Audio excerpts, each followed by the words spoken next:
Clue about relationships. If you need your job right now, if you honestly think that you aren't so talented, so creative, that if something happened, you could go out and still find something to contribute and use your intellect and your talents, then you're never going to be happy at work. If you think you need your spouse, your significant other, if you don't believe that you couldn't live a life and give something back so worthy, even if you are on your own, then you'll put up with things in a relationship that you should never put up with. Relationships should be about choice. What do you want for your life? So, you and I, we have a full day. The questions are, if you wake up in the morning, are you proud of your professional choices? And when you leave and go home at night, are you proud of your personal choices? Character, how many of you have heard that word? What would you say it means? See, I think character, what we're talking about today, every single speaker today is going to bring a piece of their leadership to you. Every single speaker today has done something so unbelievable, true to their own brand and their own nature, and that's for you to watch, and you just decide which of these can you put into your life, integrate into your life.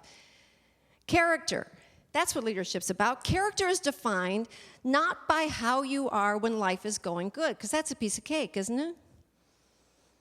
If your life is going good and the money's coming in, the bills are getting paid, that's not a hard thing to act like a decent human being. Do you know when leadership comes out? Leadership comes out when your life is so far from what you had planned that you can barely breathe. Character, the essence of who you are. What kind of leader are you? You know when we're going to figure that out? When you're tired. How do you act then? When you're angry. How do you behave then? When you're jealous, when you're stressed. See, those are the moments that you're on stage. Nobody notices when everything's going, but when you're on stage, the day hasn't gone right, the computer's broken down, the vendors didn't show up, nothing went the way you wanted, that's when people's eyes are on you. Everywhere I go, people say, what do you do? I don't go, well, you know, I kind of speak at convention. I speak. Wow, it's great. I absolutely love it. It's the coolest job in the whole entire world. But the time I'm done, how many of you in here would love to speak for a living? Some of you are wondering how I started, right? Let me tell you my first job. My very first comedy gig. I was 14 years old. I grew up in the south side of Chicago. I'd gone to a junior high. And I was going to a major high school, feeder school. I didn't know anybody in this high school. I'm sitting at the table, and I'm looking at the cafeteria over at the table with all the popular kids. They were sitting there eating, watching, laughing. And I was watching them, cheerleaders and pep squad and quarterbacks. How many of you in this room would have been at my table looking at the popular kids? Hands up high. Look at all the people whose hands aren't up. They were the little popular kids, okay? I wasn't jealous, but I wanted to know, how could I get to that table? All of a sudden, one day, the head cheerleader stood up. She came over, dropped me a note. Here's how girls' notes work for you guys. I'm having a party, slumber party, Saturday night. Do you want to go? Yes, box, no, box. I pressed the yes. I handed it back. The rest of the day, I was on cloud nine. I couldn't believe it. I was in. Later that afternoon, I'm in the locker room. I'm around the back. No one can see me, and a bunch of the popular girls walk in, and they're talking about the party. Talking. And all of a sudden, one girl says, oh, wait, do you know who she invited? And they went, who? And she said, a girl named Connie. And they all went, Connie? Who's Connie? We don't even know her. And she goes, I know. I don't know her either. But Sharon says she's in a couple of her classes, and she's really funny. And she's going to have us laughing all night long. And then they left. And I knew at that moment, at 14, I had not been invited to a party. I'd been hired for my first comedy gig.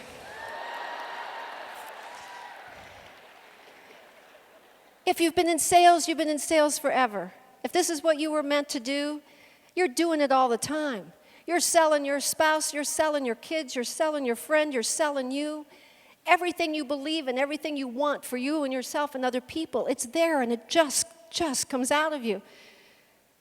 So question one is, are you really proud of your professional choices? Whatever the hours you can spend on this business, are they spent well? And at least a third of them should be following up. You should have a list of every single person you've come in contact with. And if they're under 35, Don't do emails. They're only checking their emails twice a week. They don't even have a landline. So those of you that are leaving voice messages anymore are kind of out of date. Text them. How you been? Looking forward to seeing you. We have a new product. You're going to love it. They will text you back. That to stay on top of your game, let's figure out all of our weaknesses, everything we do wrong, and let's spend our time and energy going after those things, figuring them out. I'd like to put it to you that perhaps there's a different perspective. All of you right now, find a partner. Find somebody next to you. Decide which one of you is A and which one of you is B.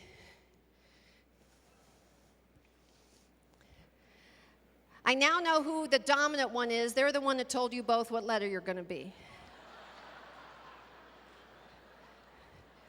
And the passive one said, I don't care, you pick, whatever is fine with me. People establish dominance in a relationship within 5 seconds of meeting another human being. Now, we don't have time today to do this exercise, but let's just think about something.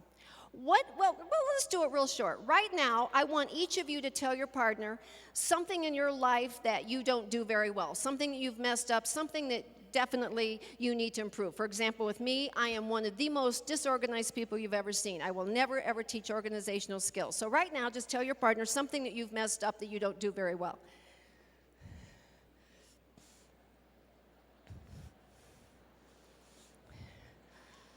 Okay, circles. Circles are telling you the whole story, okay? That's... All right, stop. Now, let's try something else. Now what I want you to do is I want you to tell your partner something that you do that is so unbelievably outstanding and amazing.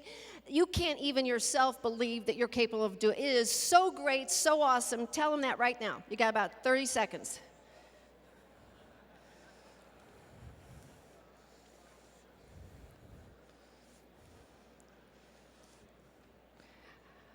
All right, stop. Now, circles.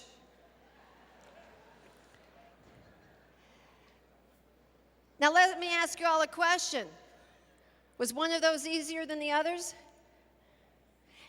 Do you know from upstage, when I told you to tell somebody next to you what you'd messed up in your life, you started talking immediately. And it was loud. And you were all animated. Your arms are going, you're explaining what you did and what you mess up and what you do. No hesitation at all.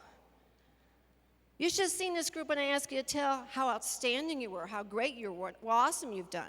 Now, triangles immediately had no problem, okay? But come on, the rest of you. How many of you in here felt a little self-conscious telling somebody how great you are? How many of you were a little embarrassed? How many of you felt awkward? Some of you even started laughing. You know that? You started to talk and you just kind of did like this. Isn't this sad? In fact, most of you could talk for hours on what you've messed up in your life.